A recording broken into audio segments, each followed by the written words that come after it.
चल गया। हाँ, अगला क्वेश्चन करेंगे।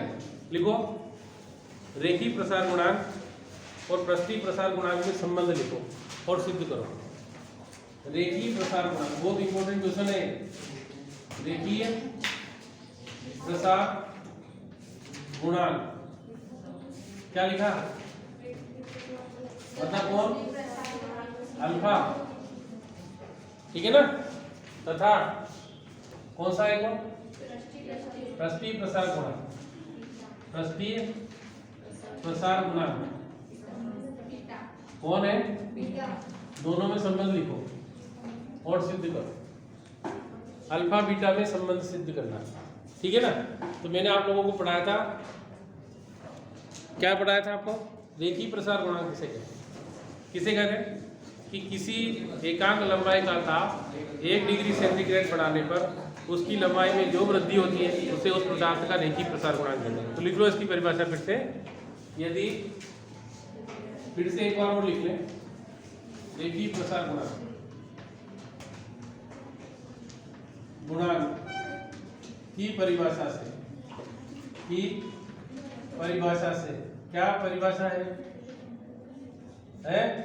अल्फा बराबर del L upon L into del T. ऐसे लिखोगे। इसको समीकरण कौन सी कहते हैं बच्चों? पास। फिर क्या? पृष्ठीय प्रसार गुणांक की परिभाषा। पृष्ठीय प्रसार गुणांक की परिभाषा से हमने परिभाषा पहले बहुत अच्छे से पढ़ रखी है, तो डायरेक्ट उसका सूत्र लिख दे। बीटा बराबर क्या होगा? Del A upon A into del T. ये समीकरण 2। ठीक है, सबको समझ में आ रहा है ना? yes, आप देखिए, यहाँ देखना, ये क्या है? काय का चित्र है? वर्ग। वर्ग किसे कहते हैं? चारों भुजाएं एक समान है। मान लीजिए इसकी लंबाई कितनी है? एल एल एल, इसका क्षेत्रफल होगा। मैंने ताप बढ़ा, इसका ताप बढ़ा दिया। अभी तो रूम टेम्परेचर था, थोड़ी देर बाद गर्मी बढ़ने लगी, ताप बढ़ गया। मान लीजिए कितना बढ़ गया कि जैसे अभी का 30 डिग्री था, गर्मी के कारण कितना हो गया? 45 हो गया। 15 डिग्री टेम्परेचर बढ़ा दिया। कितना? तो कितना इसकी, जैसे मैंने कहा था, जैसे टेम्परेचर बढ़ता है तो क्या बढ़ जाती है बच्चों? इसकी लंबाई बढ़ जाएगी। तो लंबाई कितनी हो जाएगी? L plus del L. कितना आ जाएगा? होगी ना, लंबाई बढ़ेगी ना। आपने कहाँ देखा ऐसा लंबाई बढ़ने वाला? लंबाई किसकी कहाँ देखा आपने? जैसे किसके घर पे लोहे के दरवाजे रहते है ना, और जो छत पे लगे हुए थे वो गर्मी के दिनों में नहीं खुलते, वो पैक हो जाते हैं, ज़्यादा प्रेशर से खोलना पड़ता है उसको। और लकड़ी के हुए तो सर्दी में वो बरसात के दिनों में धक्का मार मार के थक जाओ, क्योंकि लकड़ी उस समय खुल जाती है। और बरसात गर्मी के दिनों में कौन? लोहे के दरवाजे, है ना। आप एक सिंपल सा प्रैक्टिकल आपने घर पे भी देखा होगा, जिनके आजकल तो सबके पक्के मकान हो गए, और जो अपन ऊपर बनाते हैं छत के ऊपर, वो हमेशा लोहे के दरवाजा लगाते हैं। तो जब उस लोहे के दरवाजे को गर्मी में देखेंगे तो टाइट खुलेगा, बंद भी बहुत मुश्किल से होगा, और सर्दी में वो सिकुड़ जाता है तो आसानी से बंद हो जाता है। ठीक है कि नहीं? ऐसे ही रेल की पटरियाँ जब बिछाते हैं, रेल की पटरियाँ देखिए मंदसौर में है, उनकी जब वो उनके लंबे लंबे टुकड़े जमाते तो ऐसे उनके बीच में जगह छोड़ी जाती है।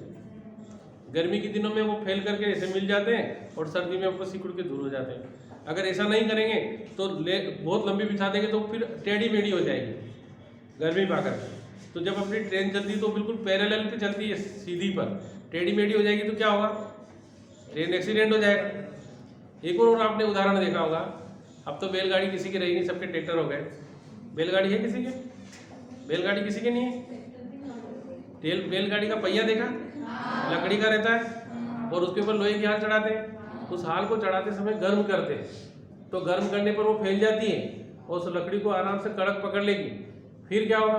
फिर थोड़े दिन बाद उसको यूज़ करते रहोगे, फिर गर्मी का दिन आएगा, फिर टूट जाएगी। फिर वापस उसको कटवा के, उसका हिस्सा कटवा के बराबर करेंगे, और फिर जो है वापस उसको उसके ऊपर तो उसको गर्म क्यों करते हैं? क्योंकि वो फैल जाएगी। इसी प्रकार और उदाहरण देखिए, बाटल देखी होगी अपने पास, है ना, लोहे की बाटल, उसकी कांच की, उसका ढक्कन यदि जोर से लग जाए तो उस ढक्कन को गर्म पानी में रख दीजिए आप, लोहे का ढक्कन, तो वो आसानी से खुल जाएगा, क्योंकि गर्मी के कारण वो फैल जाएगा। ये सारे प्रश्न है इसमें, है ना। तो हम तो केवल पहले इसको करें, माना, लिखो माना, इसके संबंध अल्फा बीटा में संबंध, यानी कि अल्फा व बीटा में संबंध, इसमें अल्फा बीटा में संबंध। माना चित्र में एक आयत प्रदर्शित किया गया है जिसकी लंबाई l, चित्र में एक आयत प्रदर्शित किया गया है जिसकी लंबाई कितनी है? l, तथा क्षेत्रफल a है। आयत है ना, सॉरी वर्ग है, इसको आयत में लिखना, वर्ग है जिसकी लंबाई कितनी? जिसकी लंबाई l, तथा क्षेत्रफल कितना है? क्षेत्रफल a है। यदि आयत का टेम्परेचर, यदि वर्ग का तापमान है, वर्ग का ताप कितना बढ़ा दिया जाए? ∆T डिग्री सेंटीग्रेड बढ़ा दिया जाए, दिया जावे, तो क्षेत्रफल कितना हो जाएगा? a प्लस डेल, है ना, हो जाता है। ठीक है बच्चों, क्षेत्रफल बढ़ जाएगा। अब इधर देखना, क्या लिखेंगे? प्रारंभिक क्षेत्रफल, आयत वर्ग का प्रारंभिक क्षेत्रफल, वर्ग का प्रारंभिक क्षेत्रफल a बराबर कितना रहेगा? l square. आया? अरे वर्ग का क्षेत्रफल का सूत्र याद है कि नहीं है? भुजा स्क्वायर मतलब l स्क्वायर। अब अंतिम क्षेत्रफल, या क्षेत्रफल में परिवर्तन, क्षेत्रफल में परिवर्तन, क्षेत्रफल में परिवर्तन कैसे निकालोगे? a plus del a minus a बराबर, यानी कि l प्लस डेल l का whole square minus l square. ऐसे ही करोगे ना? अरे ऐसे ही करेंगे। तो a से तो a कट गया, डेल a बराबर कितना गया?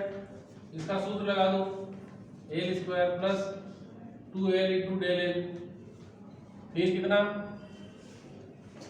प्लस डेल l का whole square minus l square, तो l स्क्वायर से तो डेल a बराबर कितना बच गया? 2l डेल l और डेल l स्क्वायर प्लस ये बचा। अब कितनी लंबाई बढ़ेगी? अरे मान लीजिए 1 मीटर लंबा तार है, कितनी लंबाई बढ़ जाएगी? 1 मिलीमीटर बढ़ गई। कितनी बढ़ी? तो 1 मिलीमीटर को दर्शाने के लिए हम 0.01 लिखते हैं, है ना।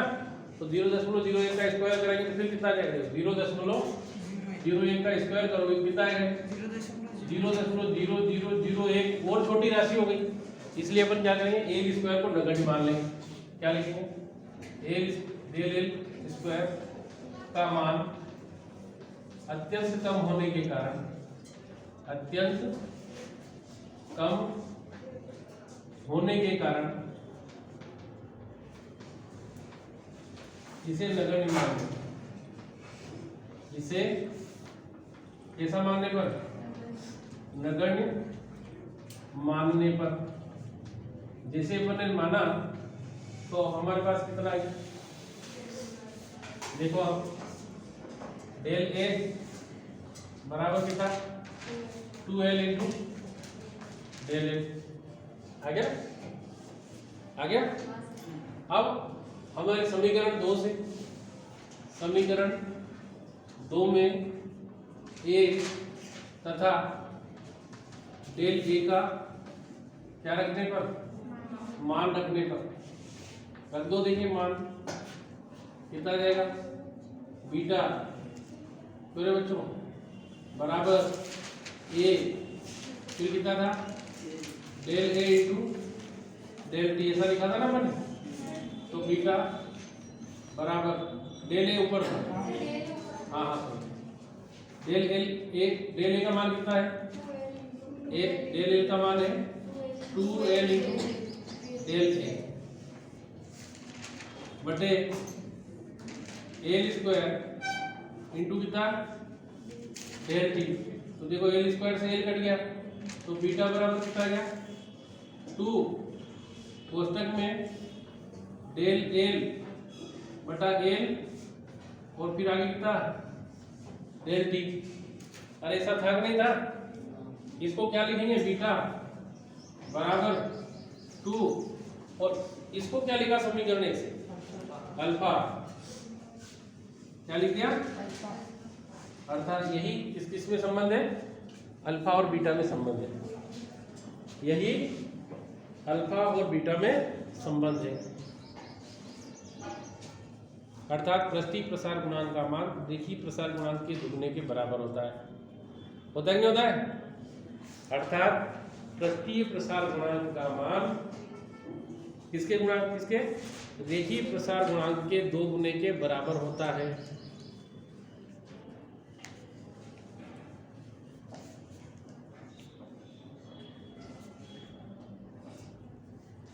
समझ में आ रहा कि नहीं आया? अगला प्रश्न, अगला क्या नेक्स्ट लिखेंगे? नेक्स्ट क्वेश्चन है, क्या नाम है उसका? आयतन प्रसार गुणांक। पहले लिखो रेखीय प्रसार गुणांक और आयतन प्रसार गुणांक में संबंध लिखो, सिद्ध करो। रेखीय प्रसार गुणांक और आयतन प्रसार गुणांक में संबंध सिद्ध करो।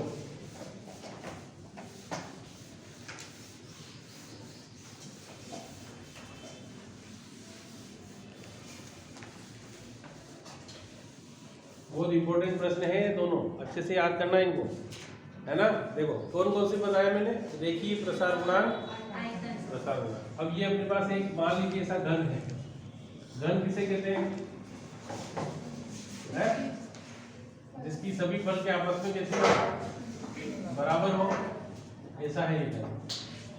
क्या है? और इसकी प्रत्येक भुजा की लंबाई कितनी? एल है ना। तो लिखो माना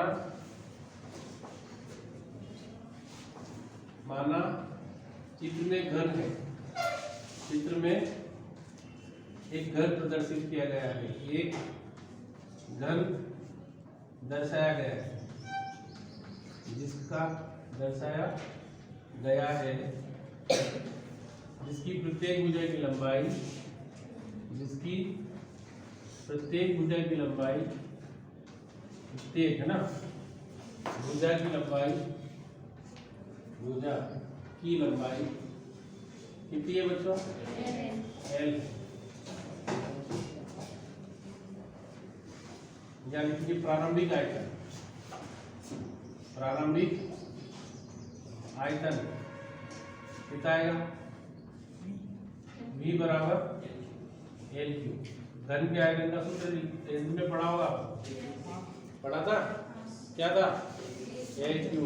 वहाँ ए मानना था, यहाँ एल मान लिया, है ना। अब देखो घन का ताप T डिग्री सेंटीग्रेड बढ़ाने पर, घन का ताप कितना डेल्टी बढ़ाने पर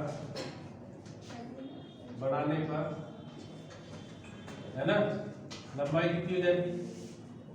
लंबाई एल प्लस डेल एल हो जाती है। तथा आयतन में आयतन कितना हो जाएगा? आयतन V प्लस डी है ना, हो जाता है।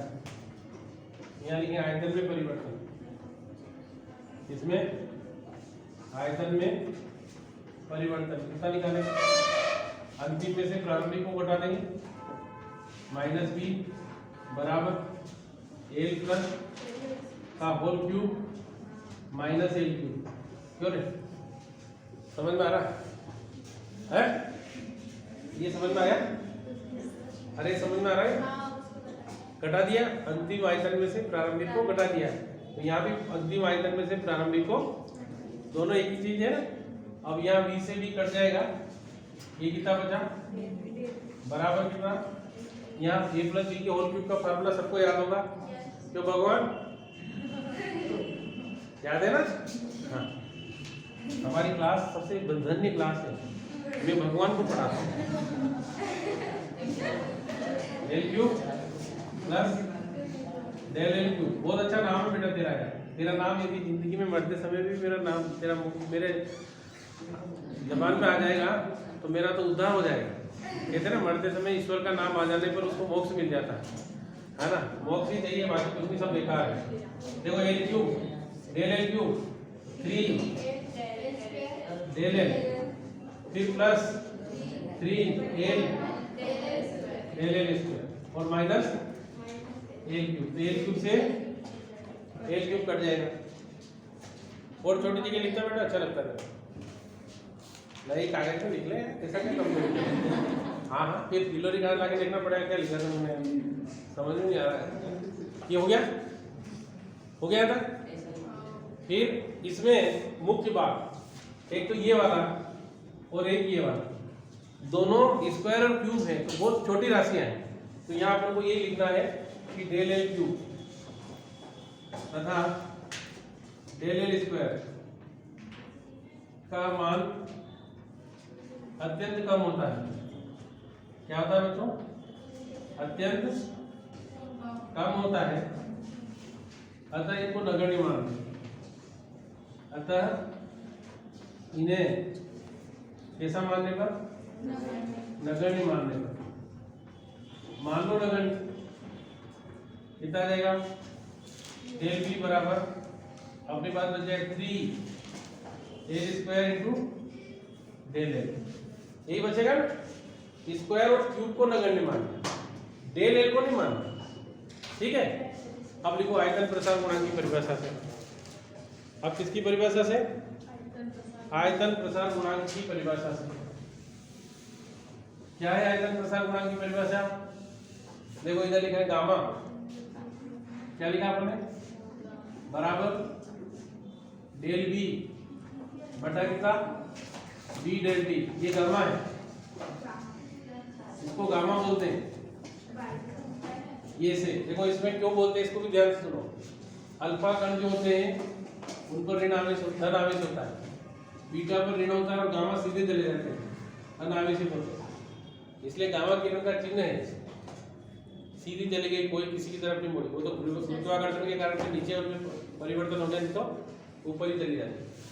देखो इधर अभी पढ़ेंगे पर इसमें अल्फा बीटा गामा का रूप, गामा बराबर डेल बी का मान कितना है? 3 तो बच्चों L cube del L L square है बटे एल क्यूब और डेल बी, ये बी का मान था। अरे था नहीं? अब क्या करेंगे? आगे देखो गामा बराबर इससे कट जाएगा, हमारे पास बच गया 3 डेल एल बटा एल इंटू डेल टी। तो गामा बराबर कितना है? 3 अल्फा, अर्थात आयतन प्रसार गुणांक का मान रेखीय प्रसार गुणांक के 3 गुने के बराबर होता है।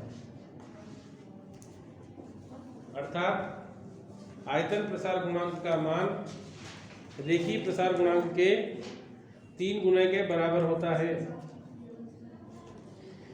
अर्थात आयतन प्रसार गुणांक का मान कौन से प्रसार गुणांक के? गुणांक के 3 गुने के बराबर होता है, 3 गुने के बराबर होता है।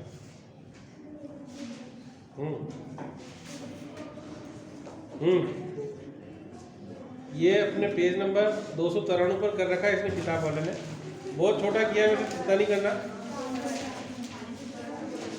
अब आगे अगला प्रश्न देखो, अगला इसमें नेक्स्ट क्वेश्चन लिखेंगे। अगला प्रश्न रेखीय प्रसार गुणांक, प्रश्न लिखो अगला रेखीय प्रसार गुणांक, पृष्ठीय प्रसार गुणांक और आयतन प्रसार गुणांक में संबंध लिखो। क्या लिखा? रेखीय प्रसार गुणांक, पृष्ठीय प्रसार गुणांक और एक और क्या? प्रसार गुणांक में संबंध लिखो। देखो इधर मतलब हमको संबंध लिखना है तो किस किस में लिखना है? अल्फा डॉट ये अनुपात बीटा और फिर अनुपात गामा, इन तीनों में रिलेशन लिखना है ना? अरे यही है। अब हमने क्या पढ़ा? अल्फा बराबर सॉरी बीटा बराबर 2 अल्फा और गामा बराबर 3 अल्फा। तो यहाँ अल्फा अनुपात बीटा अनुपात गामा बराबर, अल्फा की जगह तो अल्फा रख देंगे, बीटा की जगह कितना रखेंगे?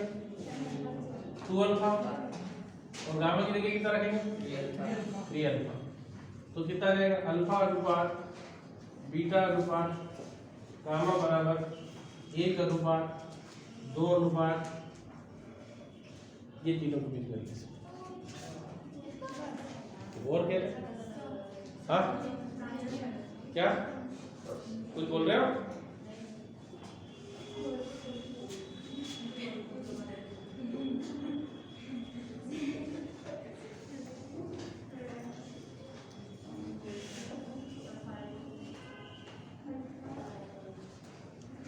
उदाहरण नंबर 11.1 देखिए 11.1 क्या लिखा है? पेज नंबर तो 293 लिखा है। क्या लिखा है? दर्शाइए कि किसी आयताकार क्षेत्रफल का क्षेत्रीय प्रसार गुणांक उसके रेखीय प्रसार गुणांक अल्फा का 2 गुना होता है। तो मैंने जो अभी इससे पहले प्रश्न करवाया था सेम होगा, वही करना। इसने क्या कर रखा वो नहीं देखना, मैंने जो करवाया उसको आप वहां करना। समझ में आ गया? अगला प्रश्न क्रमांक, कोई लोहार किसी घोड़ा गाड़ी की लकड़ी के पहिए को नमी पर लोहे का रिंग चढ़ाता है।